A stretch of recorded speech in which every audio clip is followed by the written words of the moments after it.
Today I'm talking about something that's been on my mind for a little while. I'm talking about how it seems as though our ancestral foods, so that's the foods that have been traditionally eaten by humans for hundreds of thousands, if not millions of years, seem to be gradually disappearing from our supermarket shelves, our butcher shops, and our food supply. Hi there, my name is Sue. Welcome to my channel. I've been eating a carnivore diet now for just over 2 years, and I have become really interested in our kind of traditional ancestral diet, I guess. And what I've noticed in the last couple of years since I've been on carnivore in particular is that it seems as though, even in my short 60 years of life on this planet, that the food and what is available to us has changed a lot. So I grew up in New Zealand where there was basically no supermarkets until I was a young teenager at least. We had a little 4-square grocery shop where I lived that I actually worked in after school. We did have plenty of butcher shops though and greengrocers. So and in every butcher shop there was not only all the steak and chops and legs of lamb that you could wish for, but there was also organ meats. So there was liver and heart and tripe and brain and tongue and all of these things that people commonly ate.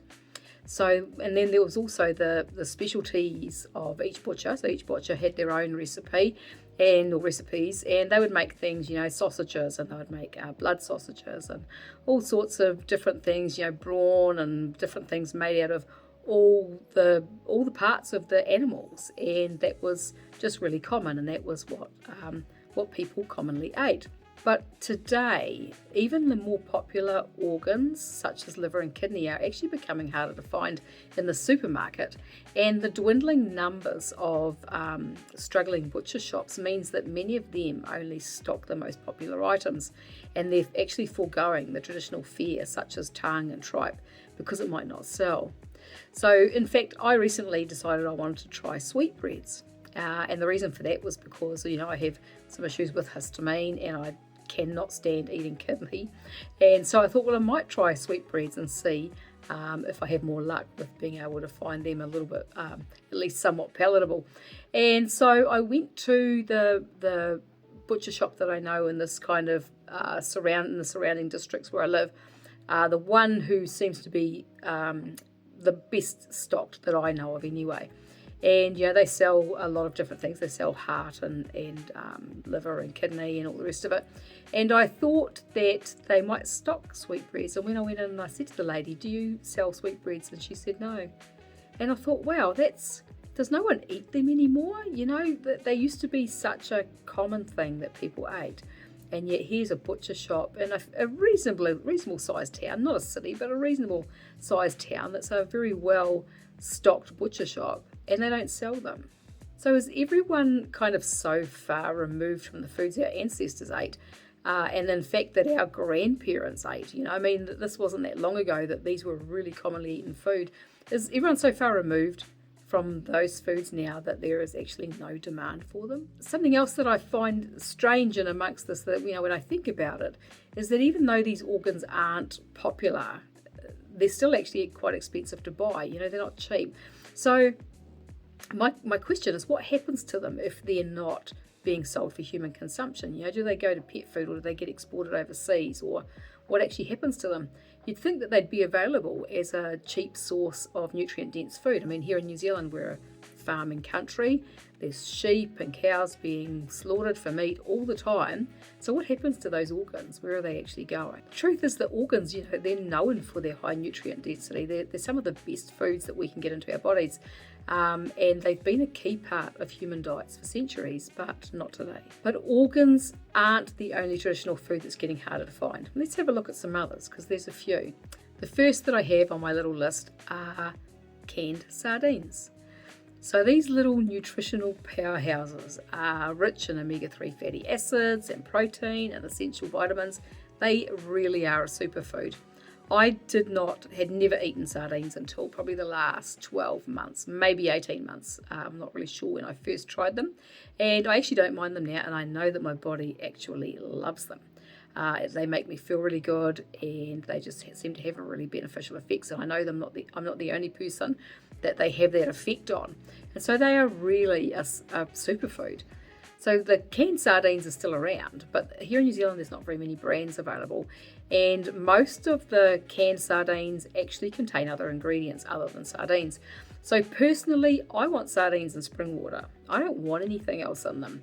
But sadly, most of the sardines on the supermarket shelves contain seed oils. Some of them say olive oil, but I'm suspicious. And many brands contain other less healthy ingredients and flavourings that probably detract from what these little nutrient-dense fish can provide. And I've been trying to source frozen sardines as well, which is really difficult. So there's plenty available online when I look online, but they won't ship to where I live. And the closest one to me is about an hour away, and they've been out of stock. So I haven't been able to get any, but once they get in stock, get them back in stock, then I will order some online and get them delivered to me. But yeah, the canned sardines are fairly thin on the ground. So the next thing I have on my list is cod livers. Now, cod livers is something else I want to try. I haven't managed to find them anywhere in the supermarkets. Cod liver is known for its rich content of vitamin A and D, and cod liver have been a staple in many traditional diets.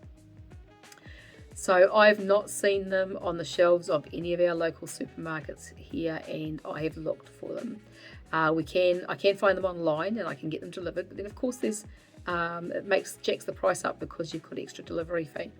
So it would be really nice to be able to actually find them on the supermarket shelves. I'm quite sure that in some areas you can, but where I live, there isn't any. So the next thing that I wanted to mention in here was bone broths and stocks. So bone broth, as we know, is famous for its collagen content and gut healing properties. But unfortunately, all the pre-made bone broths seem to too often, contain sugars and preservatives, which can obviously counteract the health benefits. So why do manufacturers feel the need to add sugar and MSG to broths and stocks? I think that the food manufacturers, many of them, especially these bigger ones that are kind of part of these big corporations, they have an ulterior motive with what they're making in the way of foods, because they're in cahoots with other corporations and are profit driven, and they want to keep people addicted to all sorts of stuff. So this is all part of why a lot of these foods contain things that they do not need to be in them and should not be in them. So the answer, of course, with if you're wanting bone broth or stocks or meat broths, is to make your own. But most people want the convenience, and the food manufacturers know that. So the sugar and other additives do their work, undermining people's health and keeping their food addictions going in those who don't read ingredient labels, which is most people, sadly, still. Next on my list is raw honey. So whether you eat honey or not, and I don't eat honey. Most people on carnivore diet don't eat honey, but some people on a meat-based diet or animal-based diet do eat honey. And whether you eat it or not, you have to know that honey has been eaten by humans since the beginning of time. It's been eaten always in areas of the world where bees survive. It is packed with enzymes and antioxidants, and of course it's just the natural sweetener that's been used for centuries. However, trying to buy raw honey in a supermarket is almost impossible. And even worse, most commercial brands, they heat it, and some of them blend it with cheaper sweeteners as well. There's been brands of honey that have been found to contain high fructose corn syrup. They cut it with other stuff and make a really nasty and unhealthy product. So if you're wanting to buy raw honey, a lot of the time you have to get it from a beekeeper, from someone who has their own bees, or from a farmer's market. They're your best bet for raw honey. Next on my list is raw dairy products. So raw cheeses and other raw dairy products have been part of the human diet for thousands of years at least. Maybe not hundreds of thousands, but at least for thousands of years. Maybe for hundreds of thousands. Who actually really knows what the truth is about history and about the history of humanity on this planet?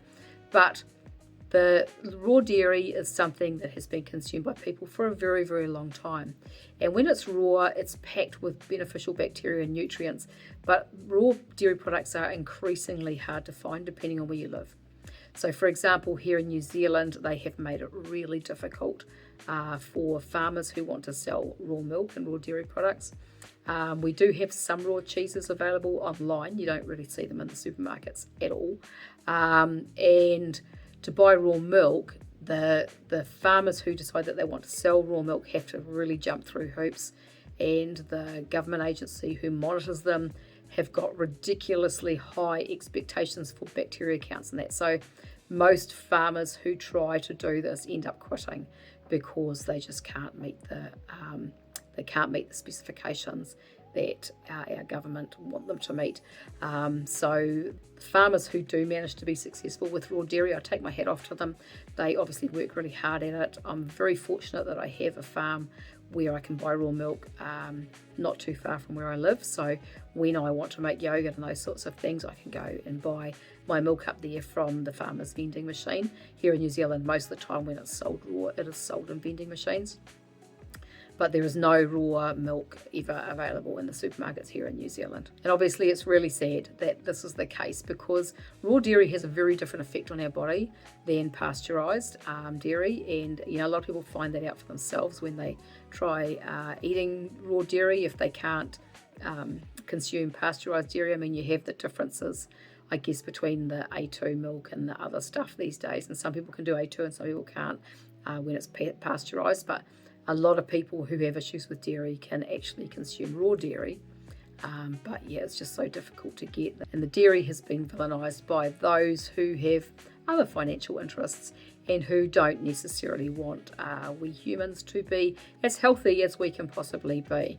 And so the last thing on my little list here is pure grass-fed butter. So obviously raw butter is the best that you can get. Here in New Zealand, we cannot buy raw butter at all. If I wanted raw butter, I would have to go and buy my raw milk from the farm up the road. I would have to bring it home, separate the cream, and then make my own butter from that, which ends up being fairly expensive and very laborious, because then you've got all the milk that's left over, which I could use to make yogurt, but then it becomes a low-fat yogurt, and I don't want to do that. So I buy pasteurised butter. We have a good supply of New Zealand butter here. I mean, here in New Zealand, we do a lot of dairy farming and we make a lot of butter. So butter, pure grass-fed butter, isn't renowned for its high omega-3 and CLA content. But apparently some brands are now mixing vegetable oils and additives into the butter. And that's, of course, compromising the purity and the health benefits of this amazing food. So I've seen people in the US complaining about this and some of the Irish butter that's being imported into America. Here in New Zealand, I haven't seen this happening as yet. Hopefully it doesn't. I think that there have been some brands of butter in the plastic tubs that are supposed to be more spreadable that have been mixed with vegetable oils. I don't know whether there's any still. I know that there was some in the past because I got caught by surprise one time a long time ago buying some when I was away on holiday, or over here on holiday it might have been. But yeah, our butter that comes in the 500 gram blocks that's wrapped, I haven't seen any issues there with anything being combined with any kind of vegetable or anything, but I am keeping a close watch on that. So the thing is, something's very broken in our food supply, and personally, just between you and me, I'm a bit of a conspiracy theorist from way back, conspiracy analyst I like to call myself. I suspect that this has been very well planned and orchestrated by huge multinational corporations. The profit motives of these corporations, with their power and their advertising dollars and their scientists whose role it is to create fake foods that are addictive and that sway the taste buds of those who eat them, they know what they're doing. The giant multinational chains of supermarkets who are in bed with these other guys make the decisions about what to stock on their shelves, and they have very successfully gradually shifted the populations of our countries away from real ancestrally appropriate foods that humans have always eaten to brightly coloured packets and boxes and bottles of drinks that are made from seed oils and sugars and chemicals that light up our brains, create imbalances in our microbiome, and that poison our organs. So, my question is, what can we do to keep these ancestral superfoods in our diets and in our food supply? First of all, I think that, for those of us who are aware, we need to find sources of these foods. And if we can't find them, we need to ask for them. Ask the local butcher or the fish market to get these things in for you. Always read the labels on any packaged food that you're buying carefully, very carefully, and look for products with real food ingredients. Be fussy and consider buying your foods as much as you can from local sources, whether that's farmers markets, local farmers, or the small ma and pa shops in town. And then also you can make some of these foods at home, whether if that's your fermented dairy products or whatever. So our spending habits, this is the truth, is our spending habits drive decisions made by these food producers and suppliers. And we, the people, have the power to create change by speaking up. So this means emailing producers and suppliers. I would put something in writing over phoning, because when you phone, it's easy for someone to talk on the phone, hang up, and then that conversation's gone. Whereas if you put something in writing, then anything that's in writing they have to look at, reply to, hopefully reply to, and file away for the future. So making a noise on social media as well is always a good option, and spending our money with those companies and businesses that are doing the right thing. By each of us making informed choices, we who are aware can continue to enjoy the full benefits of these traditional nutrient-dense foods into the future. I think that it is time for change. I mean, this whole carnivore community is growing so fast, and as we grow, we're gaining more and more power to create change. I think it's time for change. Do you agree? If you like this video, make sure to subscribe. If you've got any comments or suggestions or ideas, pop them below in the comments section, and make sure to like and share this video with anyone who needs to hear this message. I thank you very much for watching, and I will talk to you again another day. Goodbye for now.